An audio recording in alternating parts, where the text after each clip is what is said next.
Hello and welcome दोस्तों, मैं हूं राज और आप देख रहे हो ट्यूशन। तो आज के वीडियो में हम लोग क्लास 12 यानी कि HS second year finance book से सेकंड यूनिट की लास्ट लेसन जिसका नाम है फॉरेन एक्सचेंज मार्केट, इस वीडियो में डिस्कस करने वाले हैं। कोई भी डाउट हो, दिक्कत हो, कमेंट सेक्शन में जरूर कमेंट करना, या फिर आप मुझे इंस्टाग्राम और फेसबुक पे फॉलो करके पूछ सकते हो। इस यूनिट के बाकी सारे चैप्टर्स ऑलरेडी हम लोगों ने बना रखे हैं, तो उसकी प्लेलिस्ट जो है ना मैं आप लोगों को डिस्क्रिप्शन में दे दूंगा। साथ ही साथ बहुत लोगों का डिमांड था कि सर आप नोट्स भी प्रोवाइड करवा दीजिए, क्वेश्चन आंसर्स इंपॉर्टेंस। तो उसके लिए भी छोटी सी एक पेमेंट करके आप ले सकते हो। तो उसके लिए मैं व्हाट्सएप का लिंक दे दूंगा, आप वहां पे जाके एक छोटी सी पेमेंट करके वो आप इंपॉर्टेंट नोट्स भी ले सकते हो। तो चलिए देर ना करते हुए इस वीडियो को स्टार्ट करते हैं। तो आज का हमारा लेसन है लेसन नंबर 8 यानी कि फॉरेन एक्सचेंज मार्केट।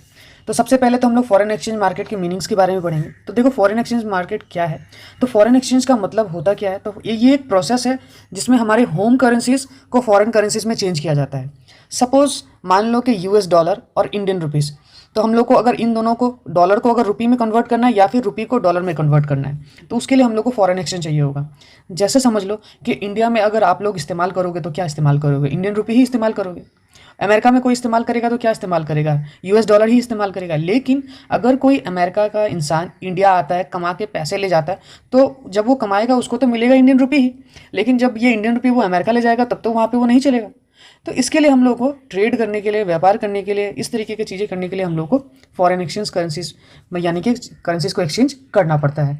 चाहे अमेरिकन डॉलर या फिर इंडियन डॉलर का एग्जाम्पल ले लो, चाहे कोई भी दुनिया के करेंसीज का एग्जाम्पल ले लो। अगर डेफिनेशन अगर आप लोगों को लिखना है तो यहाँ पे डॉक्टर पॉल के द्वारा दिया गया एक अच्छा डेफिनेशन है, जो लिखा गया कि फॉरेन एक्सचेंज एक ऐसा सिस्टम या फिर प्रोसेस है जो कि कन्वर्ट करता है नेशनल करेंसी इनटू अनदर, यानी कि अपने नेशनल करेंसीज को वो दूसरे करेंसीज में क्या कर देता है, कन्वर्ट कर देता है। ठीक है, from money one country to another country. Next है हमारा the rate of exchange does not fixed, यानी कि यहाँ पे रेट ऑफ एक्सचेंज के बारे में बताया गया कि रेट ऑफ एक्सचेंज क्या है, फिक्स नहीं होता है, ये हमेशा फ्लक्चुएट होते रहता है, कम पे बढ़ते रहता है। मुझे याद है जब मेरी याददाश्त यानी कि जब मैं मैच्योर्ड हो रहा था उस समय US dollar 1 US dollar equal to 60 rupees था। आज देखो ये 80 को क्रॉस कर चुका है। तो पता नहीं कि जब आप लोग मैच्योर्ड हो जाओगे, यानी कि आप लोग जब ग्रेजुएशन वगैरह कंप्लीट कर लोगे, जब जॉब कर रहे होगे, उस समय $1 इक्वल्स टू कितना रुपये होगा। तो ये हमेशा फ्लक्चुएट करते रहता है। ऐसा नहीं कि दुनिया में सारे ही करेंसी के वैल्यू जो ना फ्लक्चुएट होते हैं, कुछ कुछ है जैसे कि सऊदी और कुछ भी कंट्रीज है जो कि अपने करेंसीज के वैल्यू को क्या रखते हैं, फिक्स रखते हैं, समय समय पे आने पे खुद चेंज करते हैं। लेकिन जैसे इंडिया हो गया, यूएस हो गया, तो ये सब कंट्रीज क्या करते हैं, डिमांड और सप्लाई पे छोड़ देता है। डिमांड और सप्लाई जो है ना वो करेंसीज के वैल्यूज को फ्लक्चुएट करते रहता है। नेक्स्ट हमारा है meaning of foreign exchange market. तो फॉरेन एक्सचेंज मार्केट का मतलब क्या है, तो ये एक ऐसी जगह है, ऐसी प्लेस है जहाँ पे हम लोग ट्रांजेक्शन कर सकते हैं।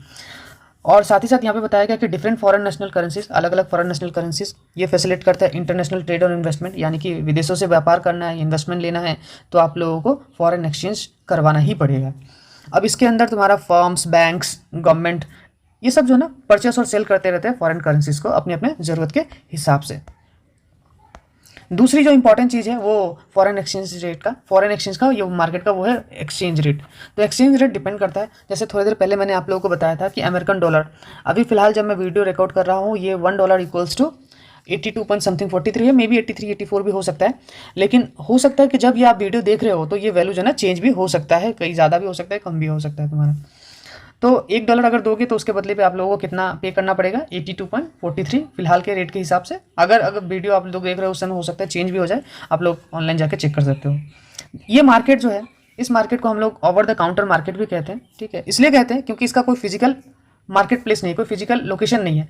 यहाँ पे जो भी ट्रेडिंग होता है या फिर ट्रांजेक्शन या फिर बाई एंड परचेस होता है वो सब इलेक्ट्रॉनिकली होता है। इन सारी चीज़ों को मेंटेन किया जाता है। ये देखो ये 24 आवर्स खुला रहता है by with the help of telephone, monitor display, telex, fax machine, इन सब के द्वारा जो ना आप लोग बाई और परचेस कर सकते हो। 24 घंटा ये अवेलेबल रहता है। ठीक है, नेक्स्ट है features of foreign exchange market. Foreign exchange market का फीचर्स क्या है, तो सबसे पहला तो ग्लोबल मार्केट। ग्लोबल मार्केट ये है इसीलिए बायर्स और सेलर जो ना यहाँ पे अलग अलग कंट्रीज के आके मीट होते हैं, तो ग्लोबल मार्केट है ये। और ये कनेक्ट करता है तुम्हारा ग्लोबल कम्युनिकेशन नेटवर्क, यानी कि इंडिया का नेटवर्क अमेरिका के नेटवर्क से जुड़ा हुआ है, अमेरिका का यूरोप से जुड़ा हुआ है, यूरोप का फिर इंडिया से जुड़ा हुआ है। तो यहाँ पे कोई भी जोग्राफिकल जो बाउंड्रीज है वो ट्रांजेक्शन को हैम्पर नहीं कर सकता है, यानी कि आप किसी भी देश के हो लेकिन ट्रांजेक्शन आसानी से कर सकते हो। दूसरा फीचर से इसका, ये 24 आवर्स क्या ऑपरेट करता है, ये कभी भी खुला रहता है हमेशा, यानी कि फॉरेन जो फॉरेक्स है वो remain operational all the time except weekend, weekend को छोड़ के ये हमेशा खुला रहता है। OTC का मतलब क्या, ओवर द काउंटर मार्केट। थोड़ी देर पहले आपको लोगों को मैंने बताया कि ये क्या है, फॉरेन एक्सचेंज मार्केट जो है ना, do not have any exact location, इसका कोई एग्जैक्ट लोकेशन नहीं है। ये कनेक्ट किसके द्वारा होता है, इलेक्ट्रॉनिकली कनेक्ट होता है थ्रू आउट द वर्ल्ड, यानी कि वर्ल्ड में किसी भी कंट्रीज को ये कनेक्ट करता है इलेक्ट्रॉनिकली।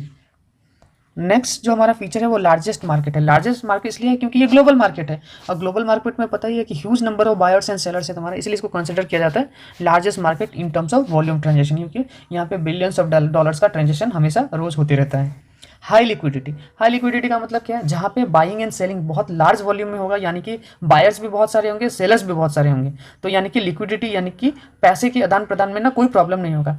प्रॉब्लम कब हो सकता है, जब तुम्हारा लार्ज नंबर ऑफ वॉल्यूम ना हो, यानी कि स्मॉल नंबर ऑफ वॉल्यूम हो, यानी कि सेलिंग और बाइंग बहुत कम होता होगा, तो कई बार ऐसा होगा बायर मिलेगा तो परचेज सेलर नहीं मिलेगा, सेलर मिलेगा तो बायर नहीं मिलेगा।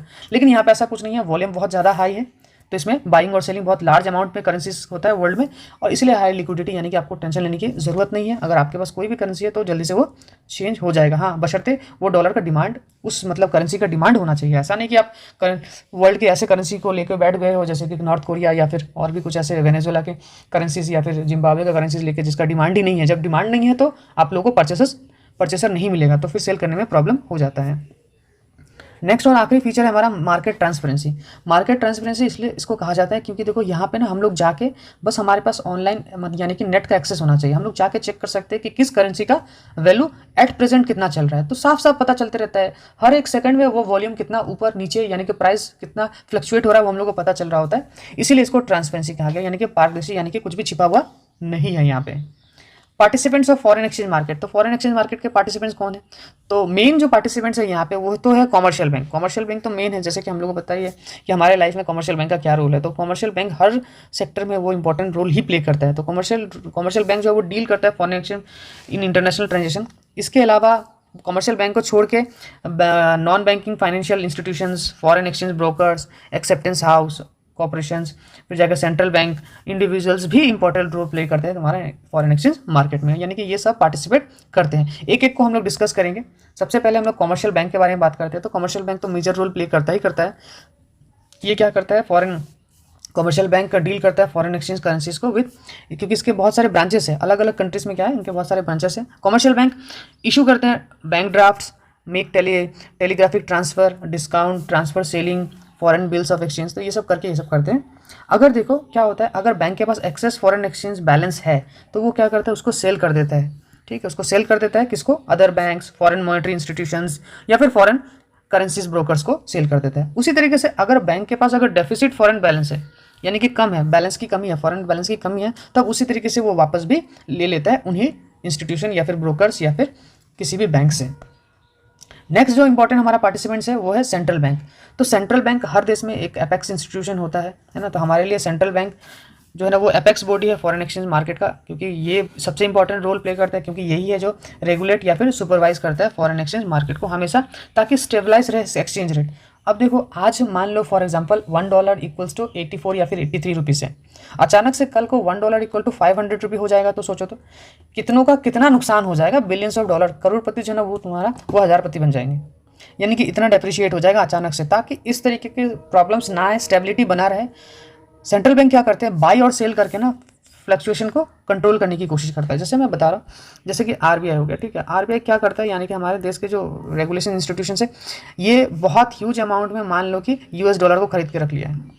जब भी रुपी क्या हो रहा होगा, डाउन हो रहा होगा, तो वो क्या करेंगे, वो जो $US है उसको सेल आउट कर देंगे और जो इंडियन रुपी है उसको परचेस कर लेंगे। जब परचेस किया जाएगा इसका मतलब डिमांड बढ़ जाएगा, और जब भी किसी भी चीज़ का डिमांड बढ़ता है तो उसका प्राइस बढ़ जाता है। और जब $US को सेल करेंगे, है ना, $US को सेल करेंगे तो उसका प्राइस क्या हो जाएगा, वो उसका डिमांड लेस हो जाएगा तो उसका प्राइस कम हो जाएगा। तो इस तरीके से वो एक्सचेंज रेट को कंट्रोल करने की कोशिश करता है सेंट्रल बैंक। फिर आगे ब्रोकर्स, तो जो ब्रोकर्स बैंक है वो डायरेक्टली वो फॉरेन एक्सचेंज से डील नहीं करते, तो ब्रोकर्स क्या करते हैं, एक तरीके से बिचौलिया का काम करते हैं ना, बायर्स और सेलर्स के बीच में। तो ये हमेशा क्या करते हैं, फॉरेन एक्सचेंज ब्रोकर जो है वो सेलर्स और बायर्स को जो है ना वो बैंकों तक ले आते हैं, और उसके बदले में फॉरेन एक्सचेंज ब्रोकर्स को कमीशन रिसीव होता है फ्रॉम बैंक्स जब वो इस फॉरेन एक्सचेंज में सेलिंग आउट करते हैं। उसके बाद नॉन बैंकिंग फाइनेंशियल इंस्टीट्यूशन, तो बहुत सारे नॉन बैंकिंग फाइनेंशियल इंस्टीट्यूशंस भी है जो कि फॉरेन एक्सचेंज ट्रांजेक्शन को डील करते हैं। फिर एक्सेप्टेंस हाउस है। एक्सेप्टेंस हाउस का मेनली काम क्या है, ये भी फॉरेन एक्सचेंज में ही डील करते हैं, लेकिन देखो ये एक्सपोर्ट और इंपोर्ट में जो ना हेल्प करता है, ताकि जो फॉरेन रेमिटेंस है, फॉरेन रेमिटेंस का मतलब जैसे आप लोगों को पता होगा कि वर्ल्ड में सबसे ज़्यादा अगर फॉरेन रेमिटेंस यानी कि विदेशों से कमा के लाने वाले पैसे अगर कोई है किसी देश में है तो वो है इंडिया में। इंडिया से बहुत सारे लोग Europe, America, Canada, Saudi, Qatar, Dubai यहाँ पे जाके हमारे देशों में वापस पैसा भेज रहे होते हैं। तो जिस भी देश पे वो जा रहे हुए तो वहाँ के करेंसी में वो कमा रहे हैं, तो वापस तो इंडिया में भेजना है, वो करेंसी तो इंडिया में चलने वाला नहीं है, तो इनको एक्सचेंज कौन करेगा? तो इनको एक्सचेंज करने के लिए भी तो होना चाहिए ना। तो फॉरेन रेमिटेंस जो है ना इसी तरीके से एक्सेप्ट किया जाता है और फिर हमारे कस्टमर्स को ऑन बिहाफ के करेंसी पे पेमेंट कर दिया जाता है। फिर हो गया कॉर्पोरेशंस। तो बहुत सारे कॉर्पोरेशंस हैं जिनके ब्रांचेस अलग अलग कंट्रीज़ में है। इन लोगों को ना एम्प्लॉयज़ को पेमेंट करना होता है फॉरेन करेंसीज में, या फिर उनको रिसीव करना, अगर काम सर्विस दे रहे हैं तो उनको रिसीव भी करना होता है पेमेंट। तो जब फॉरेन कंट्री में अगर आपका ब्रांचेस है तो वहाँ पे अगर वहाँ के एम्प्लॉयज़ को अगर आप पेमेंट करोगे तो पेमेंट करने के लिए क्या चाहिए, वहाँ के डॉलर चाहिए, वहाँ के करेंसी चाहिए, तो आपको एक्सचेंज करके ही देना होगा। अगर आप लोग वहाँ से कमाते हो तो कमाने के बाद वापस वहीं की करेंसी मिलेगा, तो वहाँ का करेंसी यहाँ पे जब लाओगे तो एक्सचेंज करना पड़ेगा। फिर हो गया इंडिविजुअल। तो कई बार क्या होता है, इंडिविजुअल पार्टिसिपेंट्स भी, हमारे जैसे पार्टिसिपेंट्स भी क्या इसमें रोल प्ले करते हैं छोटा सा, लेकिन यहाँ पे they need foreign currency to conduct business या फिर ट्रैवल करना है अब्रॉड। अगर Saudi, Dubai, Qatar, Malaysia, Thailand कहीं पे अगर आप लोगों को घूमने जाना है तो क्या चाहिए, आप लोग को वहीं का करेंसी चाहिए, तो उसके लिए भी तो आप लोगों को क्या करना पड़ेगा, ट्रांजेक्शन यानी कि एक्सचेंज करवाना पड़ेगा। ठीक, तो ये बात सही है कि हम लोग डायरेक्टली जाके नहीं कराते, हम लोग कोई ब्रोकर के द्वारा, किसी और ऐप्स के द्वारा या फिर किसी तरीके से एयरपोर्ट वगैरह पर हम लोग एक्सचेंज करवा लेते हैं। नेक्स्ट है functions of foreign exchange market. तो फॉरेन एक्सचेंज मार्केट का फंक्शन क्या है? सबसे पहला है ट्रांसफर फंक्शन। तो ट्रांसफर फंक्शन इसलिए है क्योंकि बेसिक फंक्शन ही है फॉरेन एक्सचेंज मार्केट का कि ट्रांसफर करना है foreign currency from one country to another country, यानी कि एक कंट्री का दूसरे कंट्री में क्या करना है, ट्रांसफर करना है। ये हेल्प करता है ताकि करेंसीज को क्या किया जाए, कन्वर्ट कर दिया जाए। और ये कैसे होता है? Telegraphic transfer, foreign bills of exchange, letter of credit, bank draft, इस तरीके के ट्रांजेक्शन्स से हेल्प होके हो जाता है। फिर क्रेडिट फंक्शंस। क्रेडिट फंक्शंस क्या है? फॉरेन एक्सचेंज मार्केट हमें ये प्रोवाइड करता है, ये प्रमोट करता है ट्रेड को, यानी कि ट्रेड को प्रमोट करता है। देखो जब हमारे पास करेंसीज ही नहीं होगा फॉरेन, तो फिर हम लोग ट्रेड कैसे करेंगे फॉरेन में? तो ये हम लोगों को प्रमोट करता है, ये हम लोगों को क्रेडिट फंक्शन देता है। कई बार ये क्या करता है, ये शॉर्ट टर्म क्रेडिट देता है ताकि हम लोग इंपोर्ट या फिर एक्सपोर्ट कर सके, शिपमेंट ले सके, शिपमेंट दे सके। तो शॉर्ट टर्म जब क्रेडिट हम लोग को मिल जाएगा तो आसानी से हम लोग ट्रेड कर सकते हैं। नेक्स्ट है हेजिंग फंक्शन। तो हेजिंग फंक्शन का मतलब क्या होता है? ये एक बहुत इंपॉर्टेंट फंक्शन है, ये प्रोटेक्शन देता है फ्लक्चुएशन से। मैंने थोड़ी देर पहले आप लोगों को बताया था ना, जैसे यूएस डॉलर है और मान लो कि इंडियन रुपये है, तो ये दोनों करेंसीज है। अगर मान लो कि यूएस डॉलर का वैल्यू अगर बढ़ रहा है या तो फिर तो क्या होगा, इंडियन रुपये का हो सकता है कि वैल्यू गिर रहा होगा। जब भी इंडियन वैल्यू यानी कि इंडियन रुपये का वैल्यू क्या हो रहा होगा, गिर रहा होगा, तो उस समय जो है यूएस डॉलर को क्या कर दिया जाएगा, सेल आउट कर दिया जाएगा। और क्या परचेस कर लिया जाएगा, ये परचेस कर लेंगे हम लोग इंडियन रुपये। तो इंडियन रुपये जैसे ही हम लोग परचेस करेंगे तो उस समय क्या होगा, इसका डिमांड बढ़ जाएगा, इसका प्राइस जो है ना वो उठने लगेगा, और सेल कर देंगे हम लोग डॉलर को, तो उस डॉलर का वैल्यू जो है ना वो गिरने लगेगा। इस तरीके से ना हेजिंग किया जाता है, अलग अलग करेंसीज में ट्रेड करके या फिर उसके बैलेंस को बना के सेल आउट करके। नेक्स्ट हमारा types of foreign exchange market. तो दो तरीके के फॉरेन एक्सचेंज मार्केट होते हैं, एक तो हो गया हमारा रिटेल मार्केट और दूसरा हो गया हमारा होलसेल मार्केट। सबसे पहले रिटेल मार्केट के बारे में पढ़ते हैं। तो रिटेल मार्केट क्या है? यहाँ पे ट्रांजेक्शन होता है अल्टीमेटली कस्टमर्स और कमर्शियल बैंक्स यानी कि जो ऑथोराइज्ड मनी चार्जर्स है EMCs उनके बीच में होता है। तो रिटेल में यही होता है। रिटेल में बहुत लार्ज अमाउंट में नहीं होता है, रिटेल में बहुत स्मॉल अमाउंट में होता है। ये जो मार्केट है, इन दिस मार्केट में bank note, travel cheques, drafts और प्राइवेट कस्टमर्स, बैंक, टूरिस्ट, ये सब सारे एक्सचेंज होते हैं। जिनको भी फॉरेन करेंसी बाई करना है थ्रू कमर्शियल बैंक या फिर ऑथराइज्ड मनी चार्जर्स में, ये लोग यहाँ पे कर सकते हैं। सिमिलरली जिनको सेल करना है फॉरेन करेंसीज और थ्रू कमर्शियल बैंक्स ऑथराइज, तो यहाँ पे जाके हम लोग सेल आउट भी कर सकते हैं। लेकिन यहाँ पे क्या होता है, मैंने बताया था ना, वॉल्यूम क्या होगा, छोटा होगा, क्योंकि ये क्या है, रिटेल मार्केट है। तो कस्टमर्स जो है वो मार्केट में डायरेक्टली बाई और सेल कर सकता है फॉरेन करेंसीज, इसी को हम लोग कहते हैं रिटेल मार्केट। RBI ने बहुत सारे शॉप्स को, होटल्स को और कुछ फॉरेन ब्रोकर्स को भी क्या है, लाइसेंस दे रखा है, ताकि जो है ना करेंसीज, नोट्स और कॉइन्स और ट्रेवल चेक्स को क्या किया जा सके, इसमें डील किया जा सके, ताकि लोगों को सहूलियत मिले। नेक्स्ट है हमारा होलसेल मार्केट। तो होलसेल मार्केट क्या है? यहाँ पे जैसे कि रिटेल मार्केट में था थोड़ा थोड़ा होता था, यहाँ पे एक्सेसिव परचेस और सेल होता है ह्यूज अमाउंट में बाय इंडिविजुअल बैंक्स।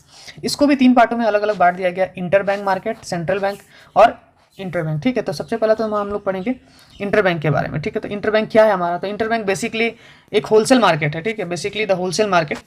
इस मार्केट में क्या होता है, बैंक ट्रेड करते हैं करेंसीज में, डिफरेंट करेंसीज में, ताकि जो कि डोमिनेट कर रहे होते हैं बैंक अकाउंट्स में। बैंक जो है ना ट्रांसफर कर देते हैं बैंक डिपॉजिट को from seller to the buyer account. Bank transfer कर देता है बायर के अकाउंट से सेलर के अकाउंट में, ठीक है, और या फिर सेलर के बायर में ट्रांसफ़र कर देते हैं। इसके बदले पे कोई भी कमीशन नहीं लिया जाता है बैंक के द्वारा। बैंक पैसा फिर कैसे अर्न करता है, तो बैंक जो ना प्रॉफिट अर्न करता है difference between the buying and selling rate. जो बाइंग और सेलिंग रेट में डिफरेंसेस होता है ना, उसमें वो प्रॉफिट अर्न करते हैं। Inter bank market can be divided into 2 parts. सबसे पहला डायरेक्ट मार्केट। डायरेक्ट मार्केट का मतलब क्या होता है, यहाँ पे बैंक डिक्टेट करता है कि बाइंग और सेलिंग एक्सचेंज रेट किस तरीके से डायरेक्टली होगा। और इनडायरेक्ट मार्केट में क्या है, यहाँ पे बैंक्स डायरेक्टली डील नहीं करता है कस्टमर्स के थ्रू, बैंक जो है यूज़ करता है फॉरेन एक्सचेंज ब्रोकर्स को। यहाँ पे नेक्स्ट है सेंट्रल बैंक। तो सेंट्रल बैंक भी एक इंपॉर्टेंट रोल प्ले करता है, जैसे कि आप लोगों को मैंने ऊपर बताया कि एक एपेक्स इंस्टीट्यूट है, ये डायरेक्टली डील नहीं करता, it does not deal in foreign exchange market directly with public, public के साथ डायरेक्टली डील नहीं करता है। सेंट्रल बैंक एक कंपोनेंट है ऑफ होलसेल मार्केट। ये डील करता है ऑथराइज डीलर्स के साथ, कमर्शियल बैंक्स के साथ, और ये रेगुलरली ट्रेड भी नहीं करता है करेंसीज पे, जब भी ज़रूरत पड़ता है तो ही करता है। सुपरवाइज, मॉनिटर और कंट्रोल ज़रूर करता है फॉरेन एक्सचेंज मार्केट को, लेकिन रेगुलर ट्रेड नहीं करता है।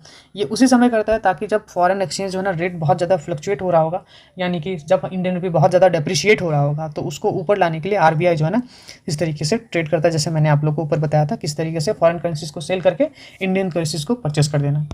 तो ये था हमारा आज का ये chapter foreign exchange market. I hope कि आप लोगों को समझ में आया होगा। आप लोग कमेंट सेक्शन में ज़रूर बताना कि आने वाली वीडियो जो है ना मुझे बनानी चाहिए कि नहीं। और 2 यूनिट बची हुई है, 1-2 यूनिट तो कंप्लीट हो चुकी है। अगर आने वाला वीडियोस अगर आपको इस सब्जेक्ट पे चाहिए तो आप लोग कोशिश करना इस वीडियो को अपने फ्रेंड्स के साथ ज़रूर शेयर करना, ताकि व्यूज़ आएंगे तो मैं आप लोगों के लिए ज़रूर जल्द से जल्द ये वीडियो बनाने की कोशिश करूँगा। चलिए मिलते हैं अगले वीडियो में। Till then good bye.